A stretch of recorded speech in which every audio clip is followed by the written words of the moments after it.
वाले हैं। मतदान वाले इलाके में सुरक्षा के पूर्ण इंतजाम किए गए हैं। अररिया में आरजेडी के सरफराज आलम और बीजेपी के प्रदीप सिंह के बीच सीधा मुकाबला। हालांकि आरजेडी जन अधिकार पार्टी की तरफ से भी कैंडिडेट उतारा गया है, लेकिन उनकी भूमिका इस चुनाव में क्या है, इस पे भी हमारी नजर है। जहानाबाद में मुकाबला आरजेडी के सुदय यादव और जेडीयू के अभिराम शर्मा के बीच है। भभुआ से बीजेपी के रिंकी रानी पांडे और कांग्रेस के शंभू सिंह पटेल आमने सामने हैं। उपचुनाव में सुबह 9 बजे तक मत प्रतिशत भी सामने है, वो भी हम आपको अपडेट कर दें। भभुआ से 9 बजे तक जो मतदान फीसद रहा है वो 9.5%। जहानाबाद के बारे में बात करें तो 6.59% वोटिंग, अररिया में 8.57% वोटिंग। हालांकि 2 घंटे के बाद ये मत फीसद कितना बदला है ये भी हम आपको कुछ देर में अपडेट करेंगे। तो जहानाबाद में मतदान की रफ्तार धीमी है, घरों से कम संख्या में वोटर निकले हैं और आपको बता दें कि फसल कटाई होने का ये वक्त है और इसके वजह से लोग घरों से कम निकल रहे हैं। तो यहां से थोड़ी ऐसी तस्वीर आ रही है जहां पे लोग पहले काम को तरजीह दे रहे हैं, लेकिन इस बीच हमारी गुजारिश आपसे है कि मौका बार बार नहीं आता, बाद में आप सिर्फ शिकायत करते हैं, लेकिन इस वक्त आप तमाम काम को छोड़ के घर से बाहर निकले और वोट जरूर दें, क्योंकि यह आपका पहला अधिकार है। और यही वजह है कि आप फिर बाद में किसी को कोसेंगे नहीं, बल्कि जो कैंडिडेट चुनेंगे उसको लेकर आपको भरोसा होगा। अपडेट कर दें हम आपको 11 बजे की ये तस्वीर, 13% वोटिंग हो चुकी है। अजीत इस वक्त हमारे साथ फोन लाइन पर जुड़ रहे हैं जी मीडिया संवाददाता जहानाबाद से। अजीत, सबसे पहले तो ये बताइए कि लोगों में मायूसी थोड़ी सी देखने को मिल रही है, सबसे पहले काम निपटा रहे हैं, वोट देने में क्यों परेशानी हो रही है उन्हें? देखिए, जहां तक परेशानी की बात है तो प्रशासन और पुलिस प्रशासन ने इसके नाटक करके लोगों को जागरूक किया था और तरह तरह के लोगों को ज्यादा से ज्यादा तकनीकी खामियां बीच में आ रही है, हम फिर से जुड़ने की कोशिश करेंगे आपसे, आवाज क्लियर नहीं आ रही है। तो लगातार तस्वीरें आप देखिए, जहानाबाद की पर्टिकुलर हम बात करें 11 बजे तक 13% मतदान हो चुका है वहां पे, लेकिन यहां से मायूसी की जो खबरें आ रही है कि फसल कटाई का वक्त है, लोग घर से बाहर तो निकले हैं लेकिन खेतों में पहुंचे हैं। लेकिन हम बार बार आपसे गुजारिश कर रहे हैं कि आप घर से बाहर निकले। निर्वाचन आयोग की तरफ से सुरक्षा की चाक चौबंद व्यवस्था, साथ ही साथ लोगों को जागरूक करने की कवायद, और उस बीच अगर आप वोट नहीं देंगे तो शायद बाद में आपको ये मौका ना मिले। तो प्लीज हमारी गुजारिश है आपसे, आप घर से बाहर निकले, वोट जरूर दें। तो जागरूक होने की निशानी यही है कि आप पहले वोट दें, उसके बाद किसी भी और काम पे फोकस करें, क्योंकि इसके अलावा जो जहानाबाद के अलावा भभुआ और जो अररिया है वहां पे मतदान फीसद भी अच्छा देखने को अभी तक मिल रहा है, लोग घरों से बाहर निकल रहे हैं, सुरक्षा व्यवस्था चाक चौबंद है, ये भी हम आपको बता रहे हैं।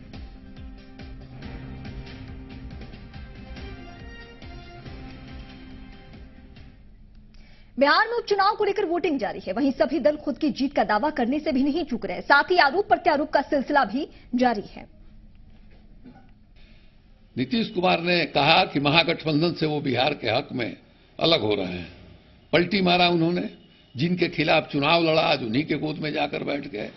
आपने कहा था कि साहब हम जंग मुक्त भारत बनाएंगे, आपने कहा था कि हम मिट्टी में मिल जाएंगे, फिर इनके साथ नहीं जाएंगे, और मिट्टी में आप मिले भी नहीं, वहां खड़े गए। तो जनता आपको मिट्टी में मिलाने जा रही है इस उपचुनाव में। हर एक राजनीतिक दल अपने तरीके से अपने दल को मजबूत करने का प्रयास करता है, लेकिन जो दोनों जगहों पर हम चुनाव प्रचार करके आए हैं और दोनों जगहों पर चुनाव में गए थे, अभी भी मास मतदाता जो है वो डेवलपमेंट मोड पर, और खास करके जो नौजवान साथी हैं उनको ये लगता है, चाहे किसी भी कास्ट और क्रीड के हों, उनको लगता है कि नीतीश कुमार ने बिहार को विकास की पटरी पर लाया है। मिला जुला कर जो जनता की ओर से बातें आ रही है, जो हम लोगों ने चुनाव संपर्क में देखा, लगता है कि महागठबंधन को जीतना चाहिए थी मुझे।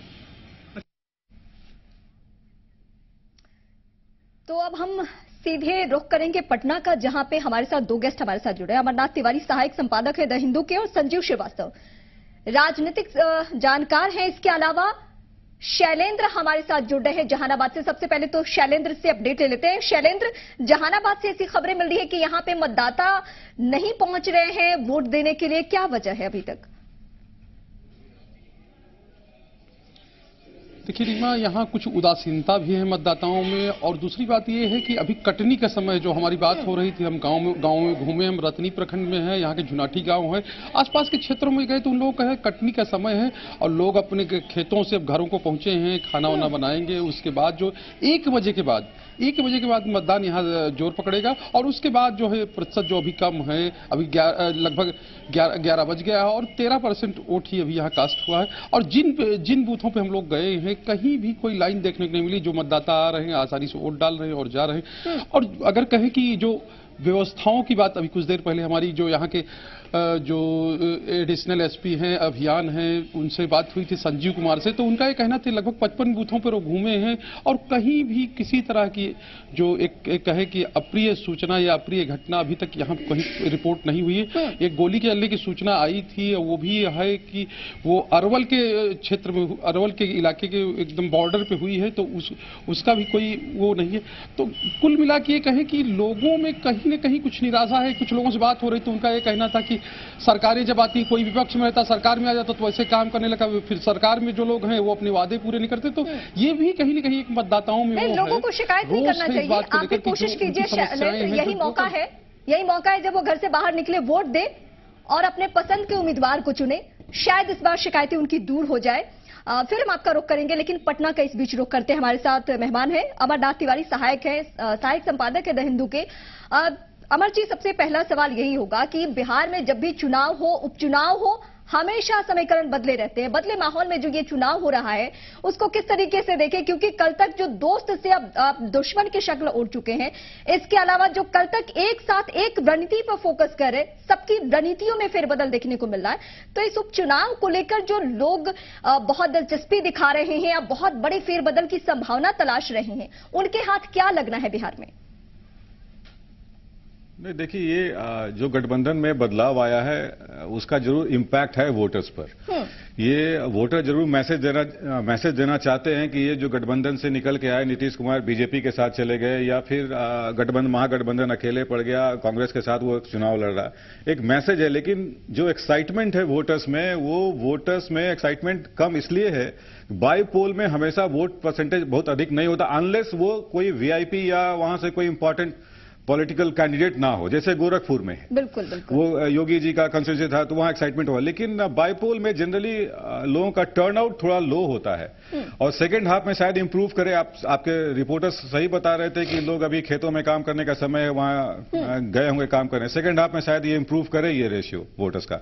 लेकिन एक्साइटमेंट इस मामले में है कि ये बैटल जो है बिल्कुल प्रेस्टीज बैटल, खासकर अररिया लोकसभा का। अररिया लोकसभा में नीतीश कुमार और तेजस्वी यादव दोनों का प्रेस्टीज बैटल है, क्योंकि दोनों को अपना ये प्रूव करना, नीतीश कुमार प्रूव करना चाहते हैं कि जो महागठबंधन से ये निकल के आए वो डिसीजन उनका सही डिसीजन था। जो अपने पॉलिटिकल स्पीच में वो जो भाषण में ये बार बार कहते हैं कि हमने जो डिसीजन लिया वो बिहार के हित में लिया, उसको प्रूव करना है उनको। तेजस्वी को ये मैसेज देना है कि लालू जो उनके जो पिताजी हैं, जो पार्टी के चीफ हैं, पैट्रॉन है, वो अभी जेल में है, उनके एब्सेंस में वो पार्टी को किस तरह से कमांड कर पाए, एक चुनाव लड़ा, तो एक इसका मैसेज जरूर वोटर्स में जाएगा। इस हिसाब से ये बैटल ऑफ प्रेस्टीज अररिया का तो नजर आता है। अब जहानाबाद और भभुआ की बात है तो वहां एक्साइटमेंट थोड़ा कम है, क्योंकि ये बाईपोल है। इसका बहुत अधिक इंपैक्ट असेंबली का किसी पॉलिटिकल पार्टी पर पड़ने वाला नहीं है। एक्साइटमेंट इस कारण से भी लोगों में कम होगा वहां। जो आपने बातें बताई, हालांकि वही आगे उस तरीके से आगे बढ़ भी रही है। संजय श्रीवास्तव जी राजनीतिक जानकार हैं हमारे साथ जुड़े हुए। संजीव जी, आपसे ये जानेंगे कि जिस तरीके से सर ने भी इन सारे मुद्दों पे फोकस किया कि क्या क्या हो सकता है, तेजस्वी के बारे में ये भी कह सकते हैं क्या कि भले ही ये कहा जाता है कि लालू प्रसाद का मतलब आरजेडी और आरजेडी का मतलब लालू प्रसाद, चाहे वो जेल में हो या फिर जेल से बाहर हो, पहली दफा जेल नहीं गए हैं, तो क्या ये भी कहा जा सकता है कि भले ही वो जेल में हो लेकिन उनका जो जनाधार वोटर है वो उनकी मौजूदगी को महसूस कर रहा है तेजस्वी के जरिए, और इसका सारा क्रेडिट तेजस्वी को ही मिलने वाला है और तेजस्वी एक अलग तौर पर उभरेंगे इस चुनाव के बाद? पहले आपने मुझे ये बताया कि जनाधार वोटर आप किसे कहते हैं? आपको लगता है कि जो आदमी वोट देने जा रहा है वो कुछ भी सोचने समझने की कैपेसिटी नहीं रखता है? देखिए, टाइम चेंज हो रहा है, पैराडिम शिफ्ट हो रहा है, आपको नतीजे चौंकाएंगे। क्योंकि आज के दिन में जो वोटर है वो उसको आप पहले आज से 10 साल पुराने वोटर्स, 15 साल पुराने वोटर्स से मत कंपेयर कीजिए, आपको नतीजे चौंकाएंगे। अब जो मुद्दा एकमात्र है वो है विकास। लेकिन आपको लगता है जाति, आप जिस तरीके से मुझे लगता है, और हर चुनाव में परसेंटेज इस वोटर की बढ़ रही है। हर चुनाव में आपको जो भी नतीजे हर समय आफ्टर ट्रूथ आता है कि भाई बहुत चौंकाने वाले नतीजे आ गए, बहुत चौंकाने वाले नतीजे आ गए। आप आदमी को आदमी के नजरिए से क्यों नहीं सोच रहे हैं कि भाई ये भी पढ़ा लिखा है, इसके भी दिमाग है, ये भी सोच सकता है। आपको ये कैसे समझ लेगी कोई किसी की, मतलब देखिए, हम एक ऐसे देश को बिलोंग करते हैं जहां हम अपने भगवान पे प्रश्न चिन्ह लगा सकते हैं, ये हमारी संस्कृति है। तो आप कैसे ये मान लेते हैं कि कुछ सेक्शन ऐसा है जो बिना सोचे समझे हमेशा उनकी तरफ ही वोट करता रहेगा, चाहे कोई भी हो, धर्म के नाम पे वोट कर देगा, जात के नाम पे वोट कर देगा? ये संभव है क्या? और इसी वजह से हमेशा एक आफ्टर ट्रूथ की बात आती है कि नहीं भाई ये नहीं ऐसा हो गया, ऐसा नहीं ऐसा हो गया। आप अच्छी बातें गिना रहे हैं, लेकिन आपको लगता है कि धरातल पे ऐसा है? अगर धरातल पे ऐसा है तो आप हर जगह के कैंडिडेट को उठा के देखिए, चाहे वो अररिया हो, जहानाबाद हो, हर जगह कास्टिज्म हावी है, हर जगह उसी विधायक जो सिटिंग रहा है कैंडिडेट के सिलेक्शन। हाँ बिल्कुल, मैं आपकी बात एकदम एक्सेप्ट करता हूं। ये हावी है किस जगह पे? जो डिसीजन मेकिंग जो क्लस्टर है, जो एक लोगों का डिसीजन जो ले रहे हैं, किसको टिकट देंगे किसको नहीं देंगे, अभी भी वहां माइंडसेट चेंज नहीं हुआ है। They are still not connected to the grass root, और इसीलिए हर समय नतीजे चौंकाने वाले आते हैं, और इस बार भी नतीजे चौंकाने वाले आएंगे। लेकिन लोगों के पास जब विकल्प ही नहीं, वो पर्टिकुलर अगर हम अररिया की ही बात कर लेते हैं, जो 15 पर्टिकुलर अररिया की बात कर लेते हैं, अगर वहां पे दोनों ही पार्टियों की तरफ से, दोनों ही गठबंधन की तरफ से अगर वही कैंडिडेट दिए गए हैं जिसे पब्लिक ने एक बार जिताया तो दूसरी बार नकारा, तो अगर वही विकल्प एक बार फिर से उन लोगों के सामने है तो विकल्प क्या है? अगर वो समझदार है, अगर वो सूझबूझ के साथ वोट बोलने जा रहा था। नहीं, एग्जैक्टली आपकी बात से एग्री करते हुए मैं यही आपको जवाब देने जा रहा था कि ये जो टॉप में बैठे हुए 20 लोग 25 लोग हैं जो कैंडिडेट्स का डिसीजन ले रहे हैं, करेक्ट, अब उनको सोचने का वक्त है कि वो कैसे उनको कैंडिडेट सिलेक्शन करना है। आप इस रिजल्ट को आने दीजिए। देखिए, रिजल्ट होता है, चाहे वो उपचुनाव का हो या चुनाव का हो, और ये हर 2 महीने 3 महीने में लोगों की सिचुएशंस चेंज होती हैं। मैं चूंकि गांव-गांव में घूमता हूं, ठीक है, मैं बहुत सारी मुस्लिम महिलाओं से बात करता हूं, they are feeling very safe and secure कि अब उनकी बेटी जो है वो सिक्योर हो गई है।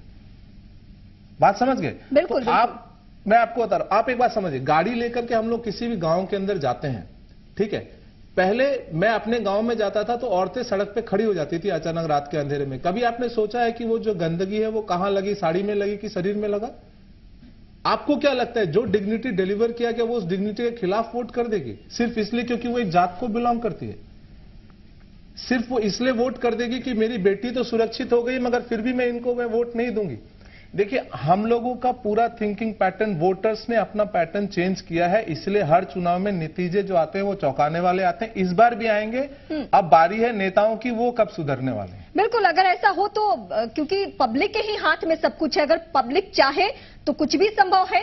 और इसके लिए हम फिर से एक बार पब्लिक के बीच ही चलते हैं। जहानाबाद में शैलेंद्र इस वक्त हमारे साथ लगातार बने हुए। शैलेंद्र, स्थिति बदली या वैसी ही है? नहीं, स्थितियां तो बदली ही रही। जो बात हो रही है उसमें कहीं न कहीं तथ्य है। अगर इनको देखा जाए, बिहार का जो 2015 चुनाव था, अगर इसको हटा दिया जाए, जो इससे पहले अभी चुनाव उत्तर प्रदेश का चुनाव हुआ जो अप्रत्याशित नतीजे थे, क्योंकि हम लोगों से सटा हुआ स्टेट है, आज वहां भी 2 जगह पोलिंग हो रही, तो स्थितियां तो बदली। और जो महिलाओं के सम्मान की बात हो रही है, महिलाओं की अस्मिता की बात हो रही है, महिलाओं का अधिकार की बात हो रही, वो यहाँ जहानाबाद में भी झलक रही है। हम जिस बूथ पे खड़े हैं जुनाठी गांव में, वहां पे महिलाओं की बड़ी संख्या है। वहां जो आ रहे हैं अभी लोग, लगभग 90% महिलाएं पोल करने के लिए आ रही हैं। पुरुषों की संख्या बहुत कम है। इससे पहले हम जिस मतदान केंद्र पर थे वहां भी महिलाओं की संख्या अधिक थी। तो एक कहीं न कहीं जो महिला सशक्तिकरण या महिलाओं के बारे में जो चीजें हो रही हैं, या महिलाएं जो सोचने, खुद इंडिपेंडेंट होकर सोच रही हैं, और उसका रिफ्लेक्शन होता है कि जो तमाम तरह के पोल्स होते हैं, तमाम तरह की चीजें होती हैं, वो चीजें उस पर रिफ्लेक्ट नहीं हो पाती हैं। और ये जो बात हो रही महिला सशक्तिकरण की, चूंकि बिहार में एक दौर देखा है महिलाओं के सशक्तिकरण, चाहे बालिका जो बच्चियों की पढ़ाई हो, उनको वो साइकिल की योजना हो, उनको पोशाक की योजना हो, या पंचायती राज जो व्यवस्था है, जो पंचायती राज में अधिकार मिला है, 50% आरक्षण मिला महिला, तो ये सब कहीं से ये सशक्त महिलाएं अपने आप में हुई हैं। और कई इंसिडेंट्स हुए थे जब 2014 का हम लोगों ने चुनाव देखा, तो एक दो ऐसे इंसिडेंट हुए जिनको हम याद दिलाना चाहेंगे। एक समस्तीपुर में इंसिडेंट हुआ था, एक महिला ने अपने पति के खिलाफ, मतलब उसके कहने के बावजूद वोट दिया था एक विशेष पार्टी को, और तब उसने उसको गोली मार दिया था, उसके पति ने उसको गोली मार दिया था, क्योंकि वो हार्डकोर किसी दल का समर्थक था। तो इस तरह की चीजें हुई हैं, महिलाओं ने इंडिपेंडेंट सोचना शुरू कर दिया है, और इसका रिफ्लेक्शन कहीं न कहीं चुनावों पे देखने को मिलता है या पोलिंग बूथ पे देखने को मिल रहा है। और चूंकि महिलाओं के अलग मुद्दे हैं, वो अपने अधिकार की बात करती है। अभी हम लोगों ने 8 मार्च को जो अंतर्राष्ट्रीय महिला दिवस उसको मनाया, तो उस दौरान भी आपने देखा होगा जो एक विधानसभा में जो नजारा पेश आया था कि हर दल की महिलाएं एक साथ होकर वो आरक्षण की मांग कर रही थी, अपने लिए 50% आरक्षण की मांग कर रही थी कि हमको जो विधानसभा है, जो प्रदेश की सबसे बड़ी पंचायत है, वहां भी हमको 50% आरक्षण मिले, इसकी मांग कर रहे थे। आज हम लोग जब यहाँ पे आए हैं, यहाँ पे हम लोग कवर कर रहे हैं चुनाव, तो यहाँ पे बड़ी संख्या में जो महिला कांस्टेबल हैं, सिपाही हैं, वो भी पोलिंग बूथ पे हैं, वो भी अपनी ड्यूटी को पूरी तन्मयता से, पूरी जिम्मेदारी के साथ निभा रही हैं। और जो लोग आ रहे हैं, तो इसका कहीं एक इम्पैक्ट तो है समाज पे, और इसका असर, इस पोलिंग इससे अछूता नहीं रह सकता, क्योंकि ये आधी आबादी की बात है। और जिस तरह की अपने यहाँ व्यवस्था रही है, जिस तरह की चीजें हो रही हैं, या कि अभी जो बात हो रही थी, जो हमारे एक्सपर्ट कर रहे थे, जो उनका मामला 3 तलाक से जुड़ा रहा होगा। अमरनाथ तिवारी जी लगातार हमारे साथ बने हुए हैं, फिर से हम उनका रुख करेंगे। सर, हम जब लोगों से बातचीत करें, सुबह से दर्शकों को अगर दिखा रहे हैं, या फिर तमाम चुनावों की बात कर ले, 2014 हो, 15 हो, चुनाव दर चुनाव लोग बदल रहे हैं, विकास की बातें कर रहे हैं, ये सब सही है। लेकिन जैसे ही चुनाव परिणाम आता है, वही पुराने ढर्रे पे ही चुनाव परिणाम जाता हुआ दिखता है। तो इसके लिए किसे जिम्मेदार बने? पूरे सीमांचल की ही बात कर ले, अररिया क्यों, पूरे बेल्ट में आप देखिए कि क्या होता है। एक ही तरह के कैंडिडेट उतारे जाते हैं, एक ही तरह के उम्मीदवार सभी पार्टियां देती है। हिंदू से मुस्लिम को काटने की कोशिश, मुस्लिम कैंडिडेट से हिंदू को काटने की कोशिश, यही काट पार्टियां निकालती है। तो इस बीच पब्लिक क्या पिस रही है, उसके पास क्या विकल्प नहीं है, और यही वजह है कि जो तमाम मुद्दे हैं वो कहीं ना कहीं पीछे छूट जाते हैं, और यही जातीय समीकरण आगे। जी बिल्कुल, आपने सही फरमाया। हम एक बात कर रहे हैं आइडियल पॉलिटिकल सिचुएशन की, क्या होना चाहिए, समाज किस तरफ जा रहा है, वोटर्स में अवेयरनेस हो रहा है, नहीं हो रहा है। अभी हम डिस्कस कर रहे हैं जो जहां 3 सीट पर चुनाव हो रहा, अररिया, जहानाबाद, भभुआ, वहां सिचुएशन क्या है, ये डिस्कशन अभी का है। बाकी लोग जो बता रहे थे कि महिलाओं का सशक्तिकरण हुआ है, एम्पावरमेंट वुमेन हुआ है और रिजर्वेशन हुआ है, लोग धर्म पर वोट नहीं देते हैं, अवेयर हो गए हैं, ये एक आइडियल पॉलिटिकल सिचुएशन की बात हम कर रहे हैं। लेकिन अभी जो अररिया सीट का कंडीशन है, उस अररिया सीट को ही अगर हम बाईपोल का ले, तो उसमें आरजेडी गठबंधन का जो कैंडिडेट है वो माइनॉरिटी कम्युनिटी से, बिल्कुल, और जो बीजेपी के कैंडिडेट हैं, अगर ये धर्म पर और वोटर इतना अवेयर हो जाता तो शायद स्टेट बीजेपी के प्रेसिडेंट को शुक्रवार को बयान देना नहीं पड़ता कि अगर आरजेडी कैंडिडेट जीत जाएगा तो अररिया जो है एक आईएसआई का हब हो जाएगा। एक बीजेपी के केंद्र में मंत्री हैं बिहार से, उन्होंने कल बयान दिया कि देशद्रोहियों का गढ़ बन जाएगा अररिया अगर आरजेडी कैंडिडेट जीत जाएगा। फिर ये इन चीजों की जरूरत नहीं थी। अगर आपको डेवलपमेंट पर उतना विश्वास था कि लोग डेवलपमेंट पर वोट देंगे, या विमेन एम्पावरमेंट हमने किया है, महिलाएं निकल के आएंगी वोट देंगे, तो इन सब बातों का कोई जिक्र करने का जरूरत नहीं था। इनको लगता है कि वोट जो है परसेप्शन पर होता है, अभी भी उसका रिफ्लेक्शन उस ढंग का गांव में नहीं हो पाया है। ये अर्बन वोटर्स हो सकता है कि कुछ डेवलपमेंट की बात करें, उसे इन्फ्लुएंस होकर वोट देने जाएं, लेकिन अभी भी जो मुझे नजर आया अररिया में, वो इन सब बातों से ऊपर उठ चुके हैं और बिल्कुल एक जाति के आधार पर, धर्म के आधार पर गोलबंदी हो चुकी है वहां पर अररिया में वोट के लिए। बीजेपी के सभाओं में भी कुछ मुसलमान कम्युनिटी के, माइनॉरिटी कम्युनिटी के लोगों से हमारी मुलाकात हुई। जब मेरे लिए एस्टॉनिशिंग था, जब मैंने पूछा कि भाई आप यहां क्या कर रहे हैं, तो उनका कहना था कि सर हेलीकॉप्टर देखने आए हैं नीतीश कुमार का। देखा, मैं जब पूछा गया कि आप वोट देंगे इनको, तो बोला कि नहीं, वोट तो हम अपने लोग को ही देंगे जिसको देते आए हैं। तो वोट, अभी भी वोटिंग का जो पैटर्न है वो वही है जो पहले था। अब आइडियल कंडीशन आगे आने वाले दिनों में क्या होगा ये पता नहीं है। बिल्कुल, इसी बीच वोटिंग परसेंटेज भी हम दर्शकों को अपडेट कर दे। बिहार में उपचुनाव को लेकर वोटिंग जारी है, तीनों ही सीटों को लेकर, एक लोकसभा और 2 विधानसभा। अररिया, कैमूर और जहानाबाद, तीनों जगह पर बड़ी तादाद में लोग अपने मताधिकार का इस्तेमाल कर रहे हैं। महिलाएं भी वोटिंग के लिए कतारों में खड़ी है।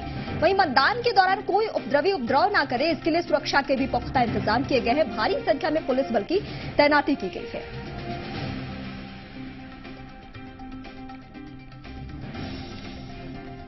संजीव श्रीवास्तव, राजनीतिक जानकार, लगातार हमारे साथ बने हुए हैं। संजीव जी, जिस तरीके से मत प्रतिशत को लेकर थोड़ी मायूसी देखने को मिल रही है, तो क्या ये उपचुनाव होने की वजह से ये मायूसी है? देखिए, उपचुनाव में थोड़ा तो इंटरेस्ट लोगों का कम रहता ही है।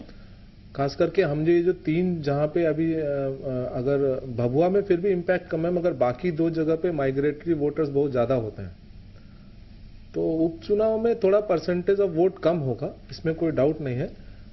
मगर फिर भी I will insist, I will stick to my point, results चौंकाने वाले होंगे। जैसा कि शैलेंद्र, हमारे संवाददाता जहानाबाद से वो लगातार बता रहे हैं, उन्होंने कहा कि थोड़ी मायूसी और थोड़ा वहापोह की स्थिति लोगों में इस बात को लेकर भी है कि हम चुनाव दर चुनाव किसी और को चुनते हैं, लेकिन पार्टियां जाके फेरबदल कर लेती है, पार्टियां फिर अपने में कुछ और साठगांठ कर लेती है। तो क्या ये भी एक वजह माने हम?